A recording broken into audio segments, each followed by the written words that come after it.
This is the sixth session in the Gender Dysphoria seminar. My name is Dr. Shane Linder, and in this session we are going to talk about understanding the experience. If you are experiencing gender dysphoria, you probably don't need me to tell you what it is. You probably know more about it than I do.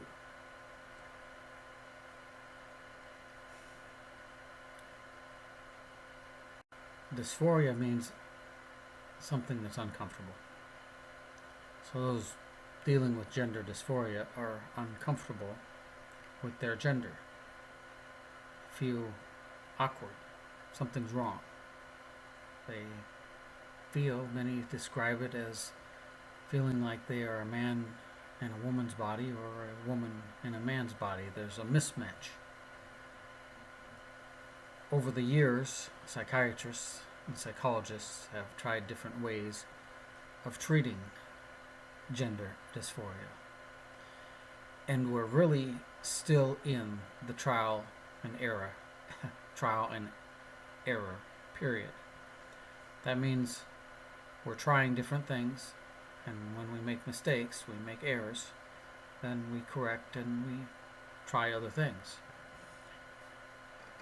Psychologists and psychiatrists have not figured out what the solution is. Many people that have gender dysphoria feel that it subsides, that they feel better as they transition from their birth gender into the gender they identify with. Different people transition to different levels. That is, some go all the way where they're taking hormones, they're using hormone treatment, and they have gender reassignment surgery, which means completely removing the genitals and replacing them with what appears to be the genitals of the opposite sex. Others do not go that far. They don't go to that extent. Others simply do things like a man growing his hair long, a woman getting a haircut,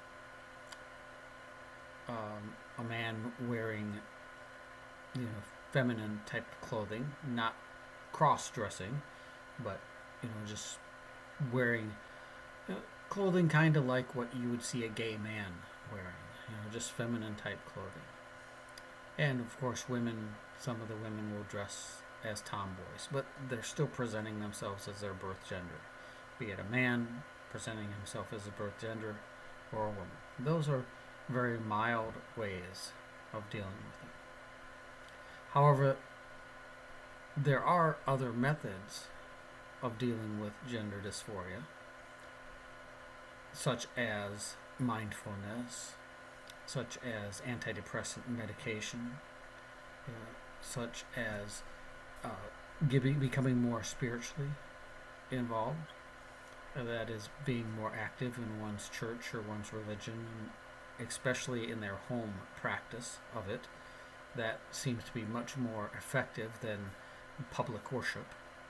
And what I mean by that is doing Bible study in their home, practicing mindfulness in their home, journaling in their home, their prayer life in their home, things of that nature.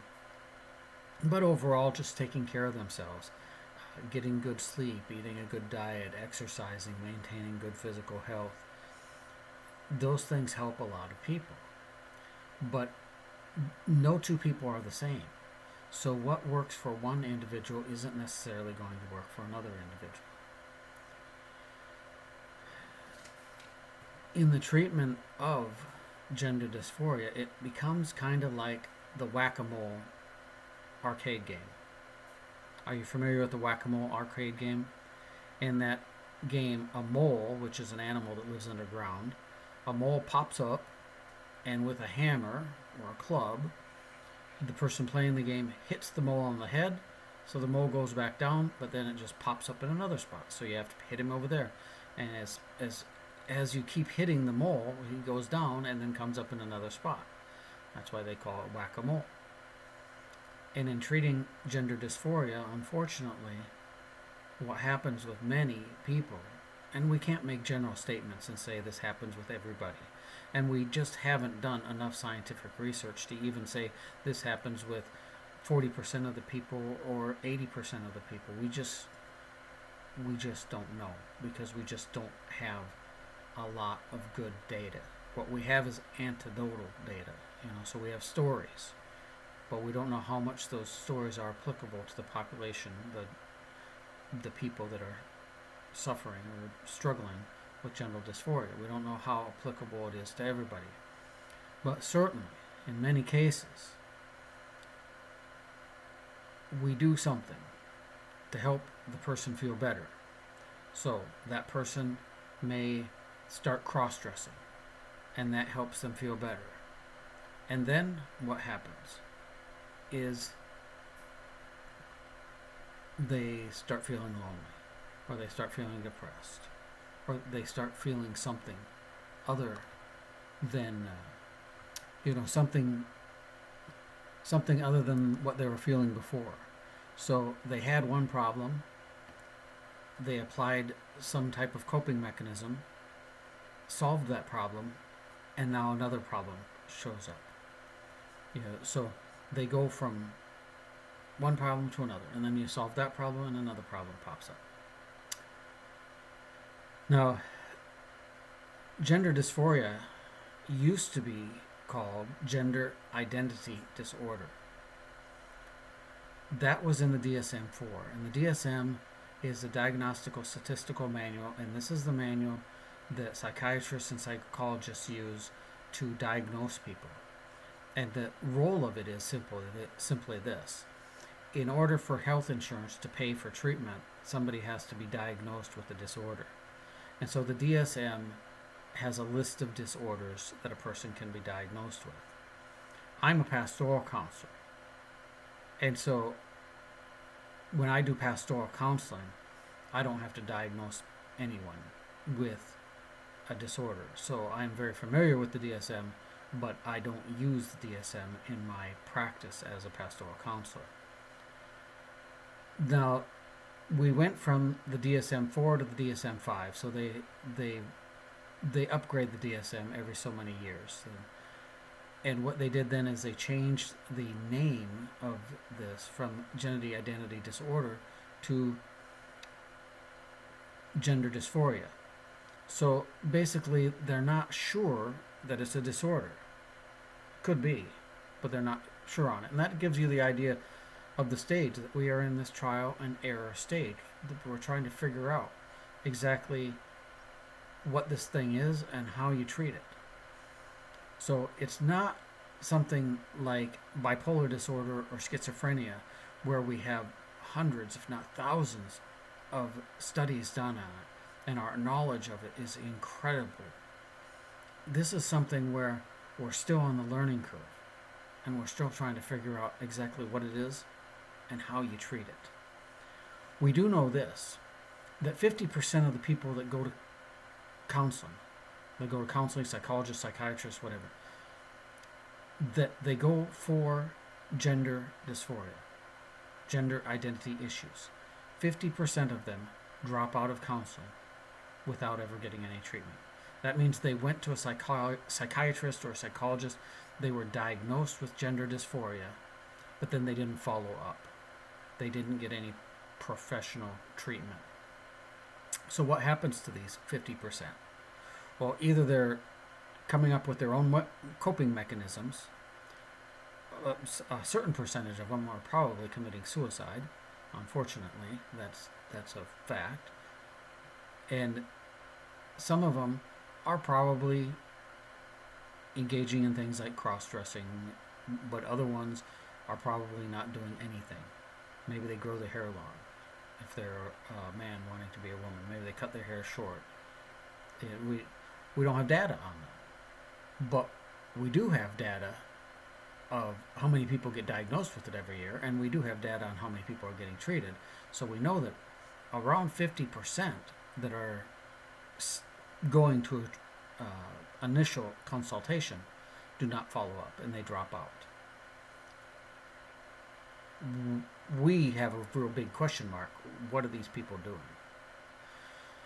So, as we talked about in an earlier session, there is a secular script out there that says if you have gender dysphoria, you should transition into the gender that you identify with. But this 50% dropout rate really puts a question mark on that script, because a lot of those people that are dropping out are probably dealing with it with very minor coping methods. They're using coping methods that do not require a counselor, don't require a doctor, don't require a psychiatrist. Just them. Maybe they're going to a 12-step support group like Alcoholics Anonymous or something, because they may have another issue, like, they could have gender dysphoria and alcoholism or drug addiction or a gambling addiction. They're coexisting problems, and so they may be going to some type of 12-step support group, and not only is that helping them with their drug addiction or whatever it is, but it's also helping them with their gender dysphoria. Or they could be getting involved with a religious organization, or they could be just at home doing their own thing and working through it. We don't know what's happening with those people that drop out, that are diagnosed and dropped out. Now, many young children are diagnosed with gender dysphoria, and the studies are showing that most young children, we're talking, age 4 to 10, most of these children that are diagnosed with gender dysphoria, as they grow older, they grow out of it. However, most of them that do grow out of it end up becoming gay. So, for example, a little girl wants to be a boy. She has gender dysphoria. She gets into puberty, goes through puberty. Now she's 16, 17 years old. She doesn't want to be a boy anymore. She's content being a girl. But she's a lesbian. So that's how that plays out. It is true that most children that have gender dysphoria will grow out of it as they're older. But it's also true that most of them that grow out of it then become homosexual or gay. Now, a lot of people confuse gender dysphoria with homosexuality, and I just want to take one moment to talk about that. In this seminar, I am not addressing homosexuality in this seminar. I expect to do that in another seminar, and by the time you're watching this, I may have already done that.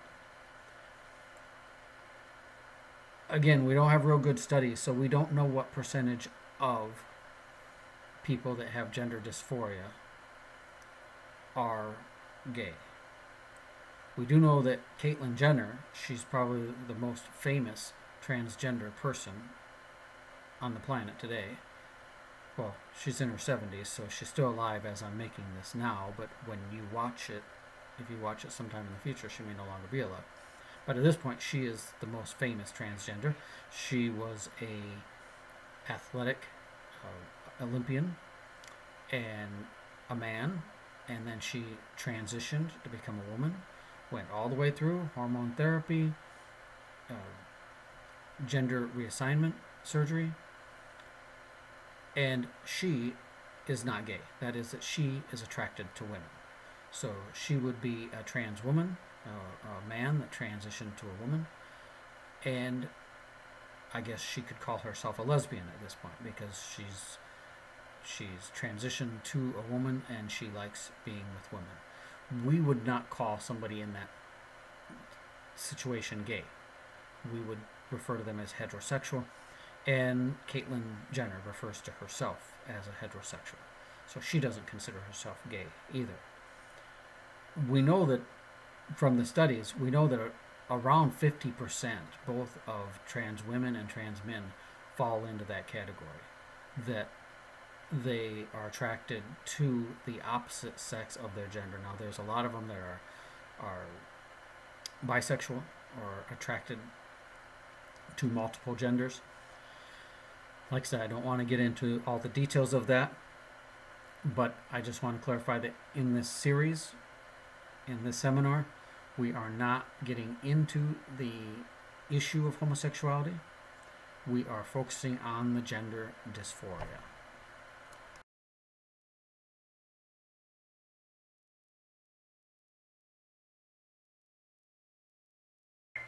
Okay, well, let's talk about some of these coping mechanisms, and one is puberty blockers. These are used for children that have gender dysphoria. Some children, they really have gender dysphoria pretty strong, and they cry and get very upset at the thought of puberty.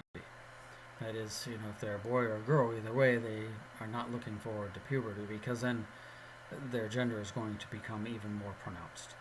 And so some parents want to give their children puberty blockers, which delay puberty and give the child more time to adjust to the concept of whichever way they're going to go, whatever they're going to do with their gender dysphoria. Many states have banned this practice for anybody under 18 years old. They are not allowed to take any hormone therapy or anything that would otherwise alter the living out of their birth sex. I live in Texas, and Texas is one of those states that has banned that anybody under 18 years old is not able to use any type of hormone therapy to adjust their gender. As I mentioned a moment ago, a lot of the children that are diagnosed with gender dysphoria will grow out of it, although most of them that do grow out of it do become gay. They're same-sex orientated.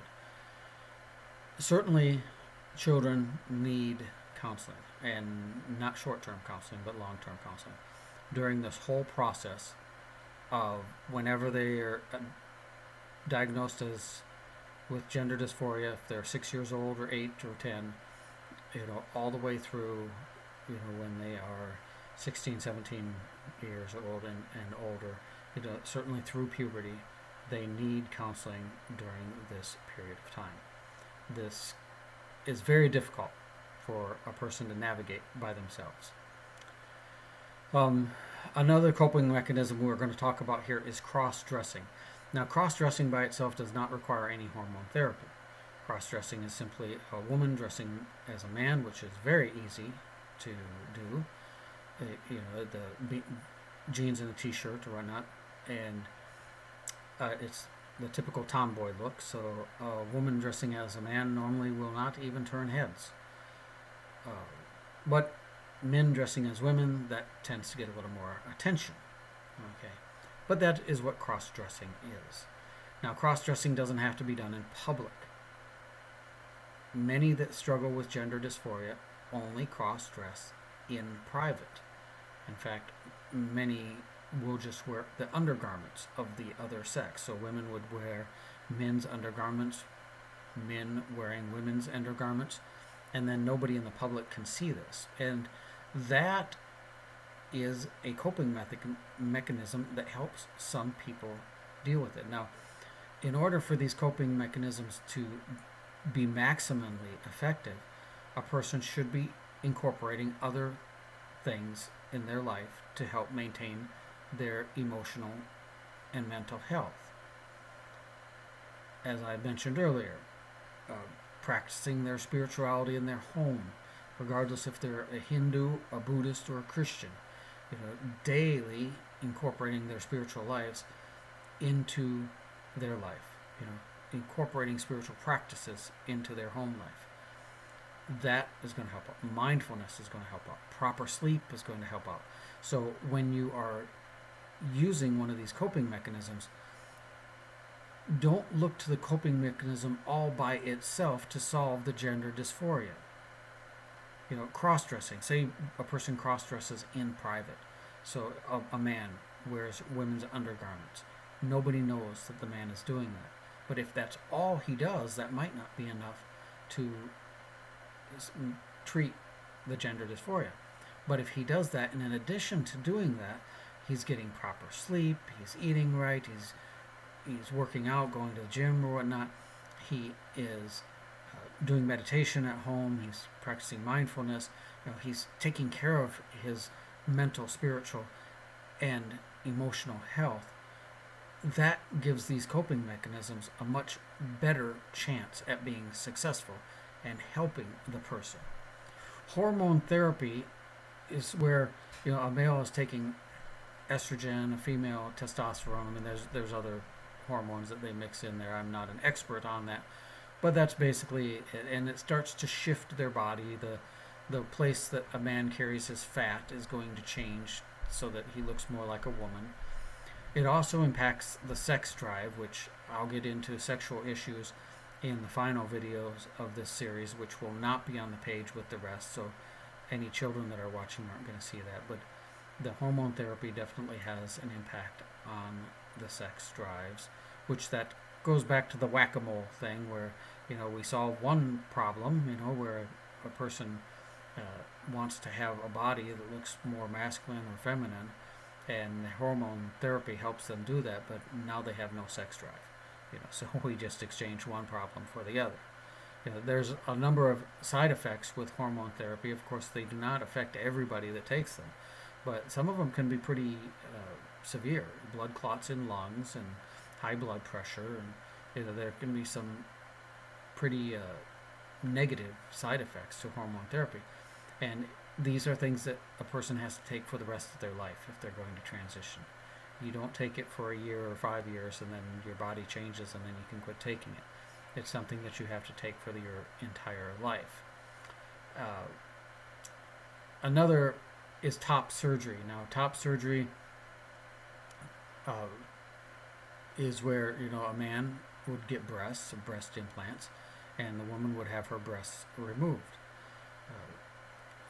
Of course, for a woman, she could have her breasts removed and still present herself as a woman in society. So she may not want to come out and tell everybody in the public that she is struggling with gender dysphoria, but she may want to opt to have her breasts removed, because there's a lot of women that are very flat and don't have breasts, and so to see a woman walking around with a flat chest is not going to be a red flag that this person is a transgender person.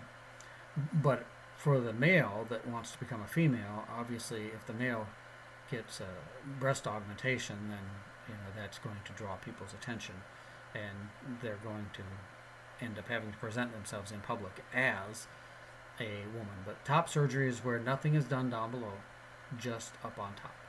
Okay. Now, gender confirmation surgery used to be called sexual reassignment surgery, is where they basically cut up the genitals down below and reshape them so that the man's penis becomes a vagina, gets turned inside out, and the woman's clitoris, through hormone therapy, they're able to grow the clitoris and then develop it into a penis. There has been long-term complications with this. In the short term, most people that have it are satisfied, but when I say most people, I think the numbers are around 75%. So that means like 1 in 4% that have it are not real satisfied. That's not to say they regret having it. I think the regret rate is much lower, and the regret rate doesn't start to tick up significantly until like 10 years out from the surgery.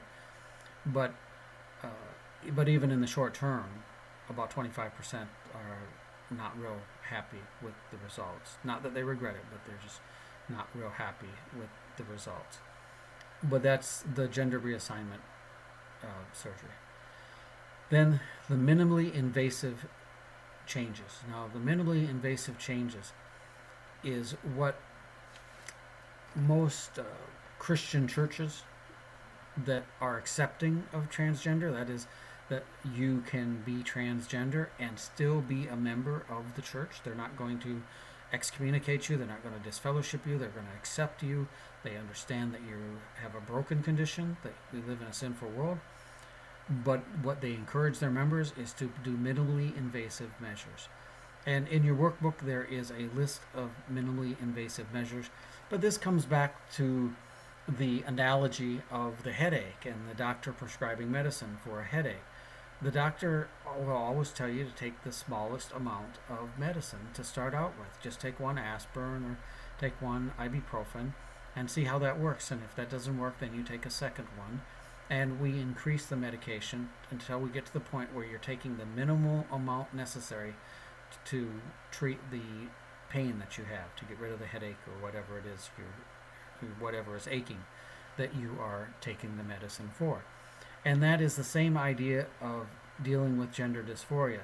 Is you have gender dysphoria, and so we're not going to recommend that you go out and have gender reassignment surgery. That's like the last thing. That's when nothing else works. So first off, the recommendation would be to just try incorporating some more spiritual practices into your life. Counseling, number one. Go to counseling weekly if you can afford it. If not, twice a week or once a month, but no less than once a month, at least once a month.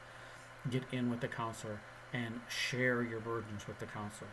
And then incorporate spiritual practices into your daily life at home, such as listening to inspiring music, journaling, having a prayer journal, mindfulness. If you're a Christian, Bible study. And then, of course, weekly church attendance. If there's a prayer meeting on Wednesday night or something, attending that.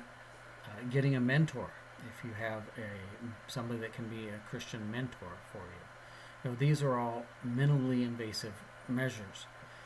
So if that doesn't work, you're still not real good. Then you could start some things like growing your hair long,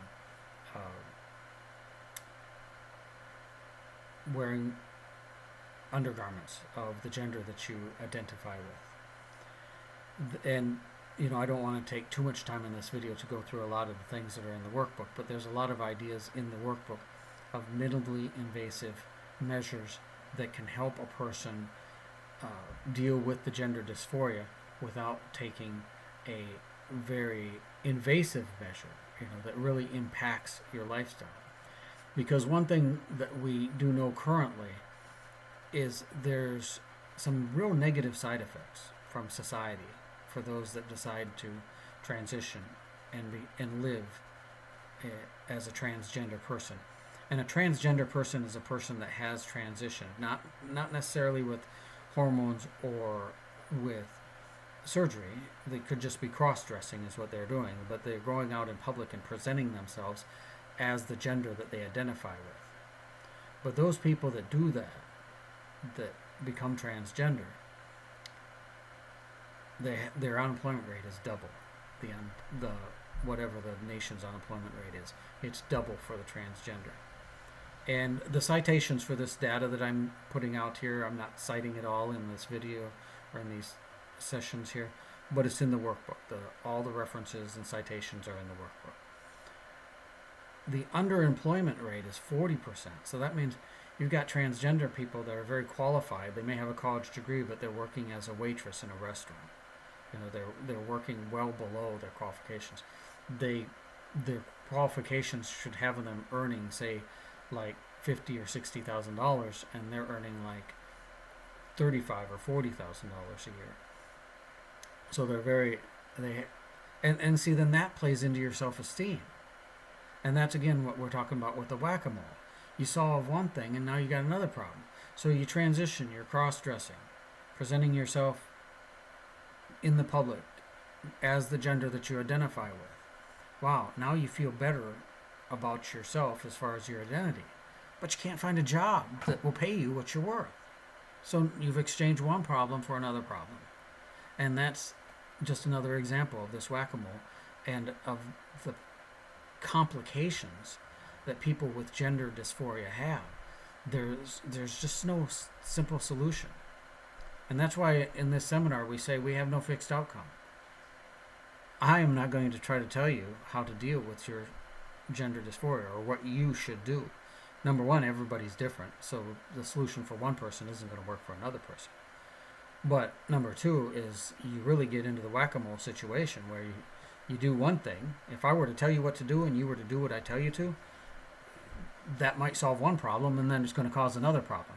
So this is really an issue where you have to work through it and decide what is best for you.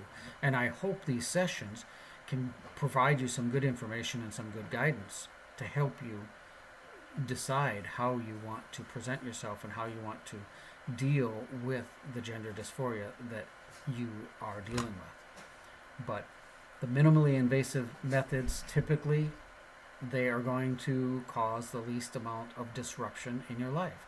So you solve one problem and you cause another one, and with the minimally invasive methods, you may be in the same situation where you solve one problem and cause another one, but the ones that you're causing are less invasive. They're less problematic.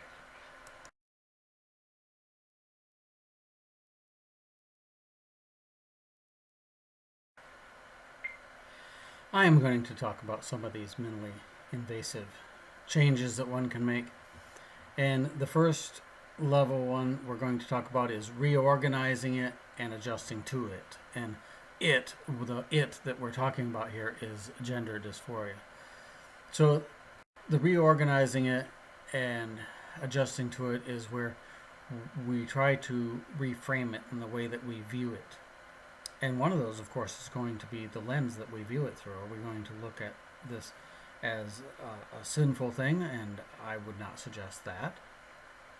Or are we going to look at it as the disability? That it's part of a fallen nature, that we live in a sinful world. Or we're going to look at it through the diversity, that having gender dysphoria is no different than being left-handed. It's like having blue eyes or green eyes or brown eyes. It's just a variation in what is normal. And a lot of the LGBTQ plus community looks at it in that diversity method, through that lens. But myself and a lot of Christians, we look at it through the disability lens. We don't say that it's sinful, but we say that it's broken. It's from our brokenness. And we're not judgmental, because there's things about me that are broken. As a pastoral counselor, a lot of times pastoral counselors will share about themselves, to whereas counselors in a clinical setting tend to keep a wall between them and the client, so they don't share about their personal items. But I can tell you personally, myself, I am a recovered alcoholic and drug addict, and I was born broken, and that was part of the fall. That in the Garden of Eden, there was no alcoholics there, but in the world today, there's a lot of alcoholics. There's a lot of us that are broken that way. Some people can drink a glass of wine and be done with it. If I drink, I'm going to have problems being done with the bottle. I'm not going to just drink a glass of wine. I'll drink the entire bottle and then I'll look for another one. I'm an alcoholic, so I have to stay away from alcohol. All of us have issues in one area or another. And the disability lens of looking at gender dysphoria is saying, this is brokenness. This is caused by the fall, because we live in a fallen world. But that's not to say that you are sinful because you have gender dysphoria. I'm not sinful because I'm an alcoholic. Being an alcoholic doesn't make me sinful. Some of the decisions that I've made in my life make me sinful, but being an alcoholic does not make me sinful. It just makes me fallen. It's that I have a fallen nature. So reorganizing it and adjusting to it is one way that some people can cope with gender dysphoria. Then another coping mechanism is a hairstyle. The trans woman growing their hair long, the trans man getting a short haircut. A next method we look at is weightlifting. This is more for trans men. They can go in and start lifting weights and building up their muscle strength, and it makes them feel a little bit better, and sometimes that's enough.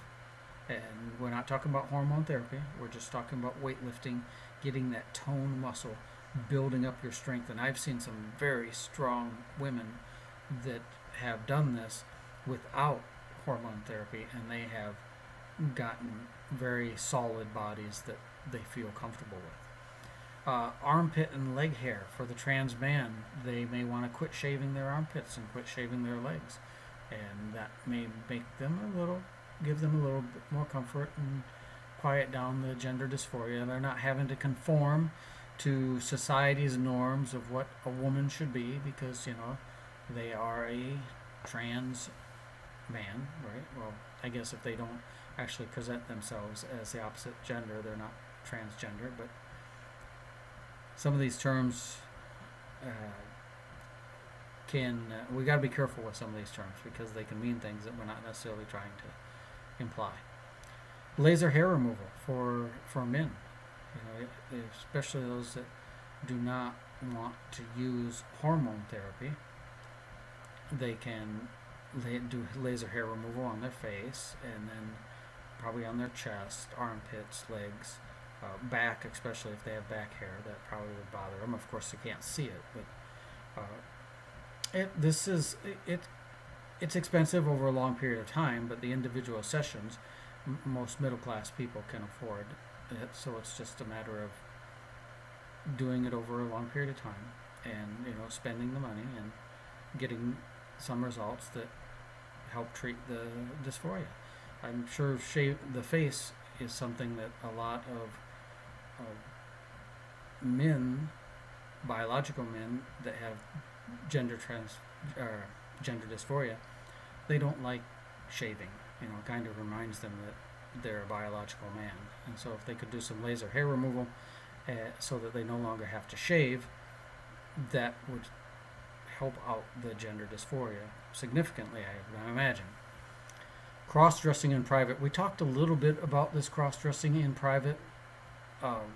We're talking about wearing underwear of the opposite gender, so that when you're out in public, other people can't see it, and so that's called private.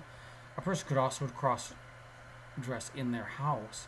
If they're married and they have children, that has to be introduced slowly and delicately, and probably best to talk about it with a family counselor to help the family adjust before it happens. And, like if dad's going to come out of the bedroom in a dress, and you got kids there and his wife, and they've never saw him dressed as a woman before, that could be a real shocker, and that probably would not go over well and not be healthy for anybody involved. So it would be much easier that before dad ever dresses up like a woman and presents himself in front of the family, that they're in family therapy, and the family therapist helps this conversation, engage this conversation, so that the children understand the gender dysphoria, they know what dad's going through, the wife understands, and then dad, instead of coming out in a dress, maybe he comes out in regular blue jeans and just a top, a female top, and then slowly they get used to seeing dad wearing some female clothing, and that's just something that's done in the house. And then in family therapy, you can also discuss with the children on who they can share this with and who they shouldn't talk to it about, and that just cross-dressing in the home is an option. Then there's cross-dressing occasionally at a distant location, and this would be where maybe there's a town 2, 3, 4 hours from where you live, and so once a month or once every 3 months, you rent a hotel for the weekend there, and you take off there, and you assume a new name, a new identity, you cross-dress, you go out, maybe there's a museum there that you'll frequent that museum like every time you go there, and so then the museum staff, they get to know you there with your new name and your new identity. Those that are married, if again, this requires a lot of family therapy so that the wife is on board, or if it's the husband or whatever the situation is, so that they're on board with it. But those that are married, It may work out where they take their spouse with them on this. If not, they could take a friend with them. But they should be honest with a core group of people, so they're not really living a double life. It's just that there's a small group of people that know about it. So somebody that has gender dysphoria, they probably want to tell, if their parents are still alive, they want to tell their parents. If they're married, of course, their spouse needs to know. The children, depending upon the circumstances and the ages of the children may or may not need to know. If they're single, not married, maybe they have a close friend, a best friend, or something that they'll share with. But this is really not something they want to keep totally to themselves and keep secret, because secrets keep us sick. We don't need to tell the whole world that we have gender dysphoria. That's not necessary and oftentimes not prudent. But there should be a group, 2, 3, maybe 4 or 5 people that know our secret, so that it's really not a secret, and that keeps us a little bit more stable emotionally, keeps us healthier.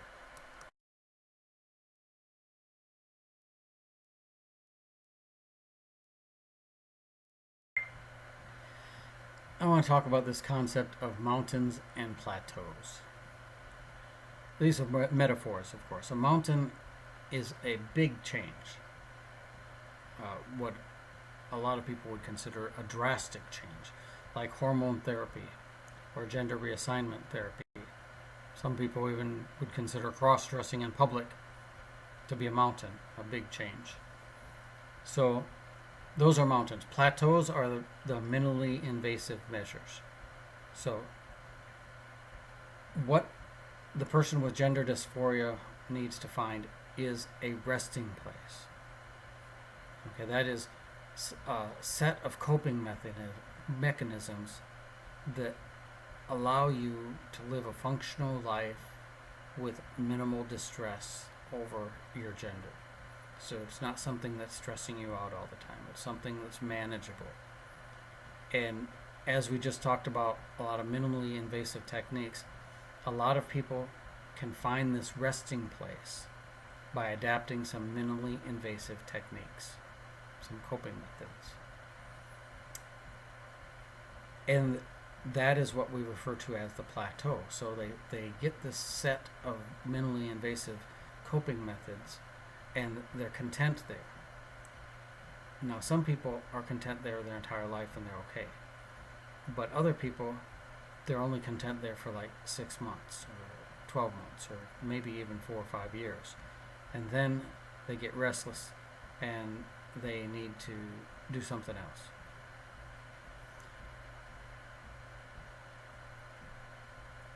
One thing we want to caution is about chasing the rainbow. If you've ever chased a rainbow, you'll know that the closer you get to the end of the rainbow, the further it moves away. The rainbow keeps moving. You never get to the point where you're at the end of the rainbow. And that can be how treating gender dysphoria gets. It's that the person adapts a method. Say, cross-dressing in private. Okay, he's content or she's content with that for a few months. Oh, then they need to do something else. And so then they move to hormone treatment. And they're content with that for a year or 2, maybe 3 years. And then they need to go to gender reassignment surgery. And then they do that. And they're good with that for, maybe 4 or 5 years or something. And then they're restless. And they just never find a resting place that they can stay at and be content. And again, we don't have a lot of studies on this, so we're still in the trial and error stage, and we don't know what a lot of the causes are. We don't know what a lot of the solutions are. Psychologists and psychiatrists are still trying different things with mixed results. Like I said, the fact that we have a high suicide rate for those that went through gender reassignment surgery is disturbing. That's very disturbing. That means the surgery isn't enough. And currently, the literature I'm reading is saying that after surgery, they still need to stay in therapy for the rest of their life. Okay? Uh, the surgery didn't fix the problem. If it did fix the problem, they wouldn't have to be in therapy for the rest of their life. And they drop out of therapy, and then their chances of suicide skyrocket. And it looks a lot like somebody chasing a rainbow, and they're never going to get to the end of that rainbow. Now, why is somebody comfortable on a plateau for a certain period of time, and then they get restless and they're not content on that plateau anymore? Of course, we don't know that because there's just, the studies aren't there. The research hasn't been done. Good scientific research costs a lot of money.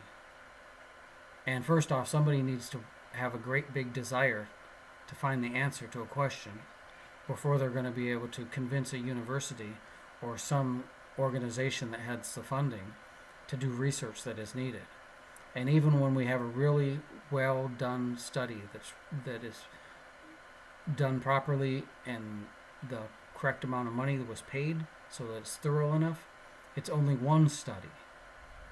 And to really have good answers, we typically want at least 3 studies that are all saying the same thing without more than 2 other studies saying something different. For example, if we had 3 studies saying the answer is selection A, but then we had 2 studies saying the answer is selection B, that wouldn't be good. We wouldn't be able to say, well, A is good, because now we've got a couple studies saying that B is good. And we're not even there with gender dysphoria. We don't have that many good studies that are done. An example is with the Obama administration, 2016, they wanted to get the government, Medicaid, or Medicare rather, to pay for gender reassignment surgery. And so they did research on it, and they came back and said there is not enough evidence to conclude that gender reassignment surgery is effective in treating gender dysphoria. So Medicare will not pay for it because the research just isn't there. And that was 2016, so granted, that was 6 years ago at the time of this recording. But the studies still aren't there now. Will they be there someday? Maybe. But right now, we just don't know. And my point here is, why does somebody get at a plateau and then get restless and not stay there? There are some issues that perhaps have something to do with it. Inborn temperament. Some people may be of a temperament where they can sit on a plateau for their whole life, and other people, their temperament just isn't there. Those that suffer childhood trauma, that's going to impact them. The level of social support that they have. Mindfulness habits.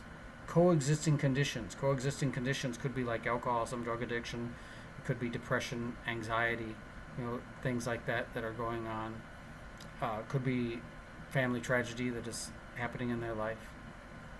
Spiritual activities, or the lack of spiritual activities. The sleep habits and their physical health. All of these things could impact somebody, whether or not they can get on a plateau and stay there and be happy or not. Shame is an issue that a lot of people deal with, not just people with transgender issues or gender dysphoria issues. But let's be clear. Nobody chooses gender dysphoria. Nobody. There's nothing to be shamed about having gender dysphoria. It does give you a lot of choices that you can make. But even when we look at our coping mechanisms that are available, none of these coping mechanisms by itself is explicitly sinful. It's not like you're going to make a wrong choice and thereby get yourself condemned to hell. It's a matter of making choices that have emotional consequences that are not so difficult to deal with. So, in managing gender dysphoria, it's not such a moral issue in many ways. It's more of an emotional issue. what is best for you emotionally. Because we are dealing with a whack-a-mole situation. And in treating one thing, we end up getting another thing that we have to deal with. And so we want these to be minor things instead of major things. We are in a fallen creation. And from a Christian perspective, that's where gender dysphoria comes from. It comes from the fact that we're in a fallen creation. Eunuchs is a third gender, biblically speaking. Now, that might be something that you do not want to consider. You might have already labeled yourself with a label that isn't going to fit that. That's your decision. You decide. But biblically speaking, eunuchs are a third gender. Although there's some of those very conservative Christians that want to pound the table and jump up and down on the pulpit and say that God created man and woman, that there's only two genders. And that was true in the Garden of Eden before Eve ate from the forbidden fruit. But since she ate from the forbidden fruit, a few things have happened in this world. There were no alcoholics in the Garden of Eden either. And so Jesus tells us that some are born eunuchs, some are made eunuchs by men, and some choose to live as eunuchs for the glory of God, for the kingdom of God. So eunuchs do represent a third gender that is out there. You don't have to feel like something is just wrong with you and you don't fit in. You fit into a biblical model. There is a biblical framework. You're not some type of oddball that nobody knows what to do with. Well, I shouldn't say that. There may be some Southern Baptist preachers that don't know what to do with you, but biblical Christians, especially a lot of Seventh-day Adventists, we don't have a problem with a third gender being the eunuchs. And we realize that we are in a fallen creation. Now, Deuteronomy 22:5 tells us that a man should not wear a woman's clothing and a woman should not use a man's clothing. And there are some Christians that they want to accommodate people that are transgender. And they want to tell you, if you're a cross-dresser, you're welcome to our church. But they do get hung up on this verse, and they're like, but how can we tell them that it's okay to be a cross-dresser? Well, the thing about this verse is that we're really not sure the context of it. However, on the surface, it looks like it's an honesty issue. For example, a man may want to dress as a woman so that he would avoid being drafted into war and having to go off to war to fight. A woman may want to dress like a man so that she could go out into the field and work certain professions, certain jobs that men could have, or that she could do business in the marketplace as a man. So there's a deception. There's a possibility that this was an issue dealing with deception. However, there's another possibility too, and that is that in pagan religions, part of the practices could have been men dressing up as women and women dressing up as men. And so, in order not to be confused with the pagans, the Israelites are being told not to practice this. Christians do agree upon one thing, that laws in the Old Testament can be divided into moral laws and ceremonial laws, or ritual laws. Seventh-day Adventists add health laws. So for Seventh-day Adventists, there's three categories of Old Testament laws. And that is the moral law, ritual law, or ceremonial law, and health laws. So Seventh-day Adventists divide them into three. Other Christian groups only divide them into two, and that is the moral laws and the ritual laws. Well, Deuteronomy 22:5, is that a moral law? Is that a ritual law? Certainly it's not a health law, right? It doesn't have anything to do with your health. Well, if this was dealing with pagan, being distinguished from pagan practices, that would be ritual law.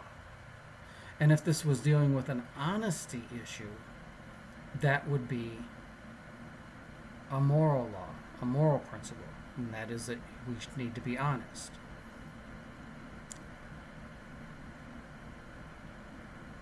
It is unlikely that Deuteronomy 22:5, and this is my opinion, it's unlikely that it is still applicable today by the letter. There's other laws in there that talks about our garments and the tassels on our garments and not shaving the corners of our beards and a lot of things like that that distinguish the Israelites from other nations. There's a lot of things in the ritual and ceremonial law. If this is part of a moral law, what is wrong with cross-dressing morally? Well, the only thing I could think of is honesty. The Ten Commandments tell us not to bear false witness.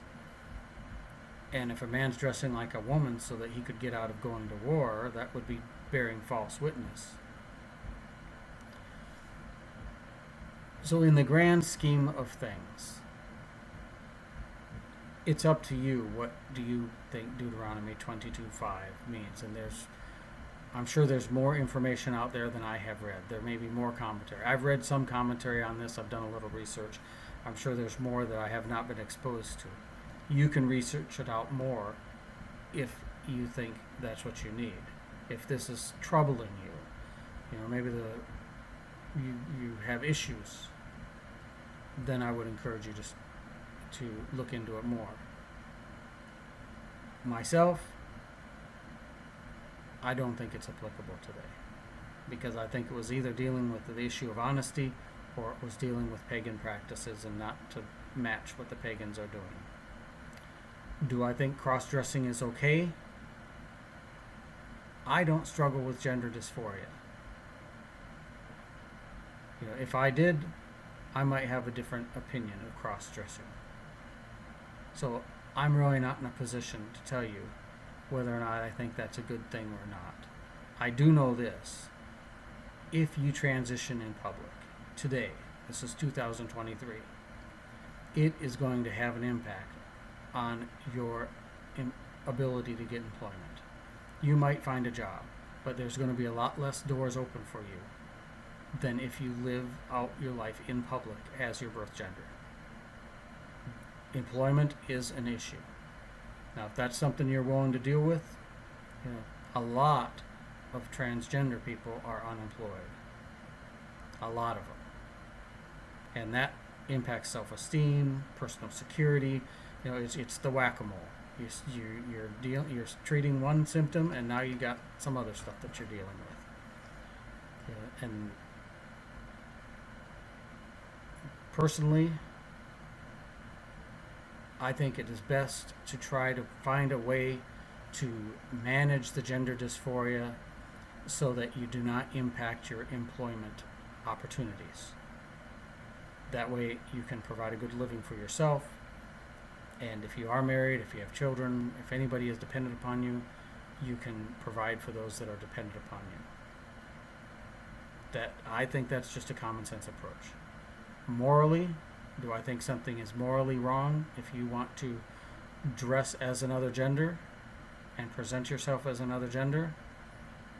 As long as you're not trying to get out of war, as long as you're not trying to do something that's dishonest, I don't see a moral issue with that. But there are societal norms, and we can't control what other people think, and we can't control how they react. And we have to live in the reality of the world that we live in. So we make decisions, and then we have to live by those decisions. But some decisions we can go back on. We can go. You can cross-dress for a while, and if things aren't working out for you, you can quit, and you can go. You can go to living presenting yourself as your birth gender and maybe just cross-dressing occasionally in a distant location. There's options. You have options. And you have to decide which ones are going to work best for you. I'm going to wrap this up with a prayer. Heavenly Father, this is a difficult issue, and it's difficult to decide what is best. We pray that you give those that are watching this video some wisdom and some peace, and let them know that you accept them, that it's not an issue of whether or not salvation is open for them. Salvation is open for them. It is just an issue of their emotional comfort and their emotional level and emotional consequences for decisions. And we pray that you draw them close to you so that they feel confident in you and that they can make a decision with your guidance. In Jesus' name we pray, amen.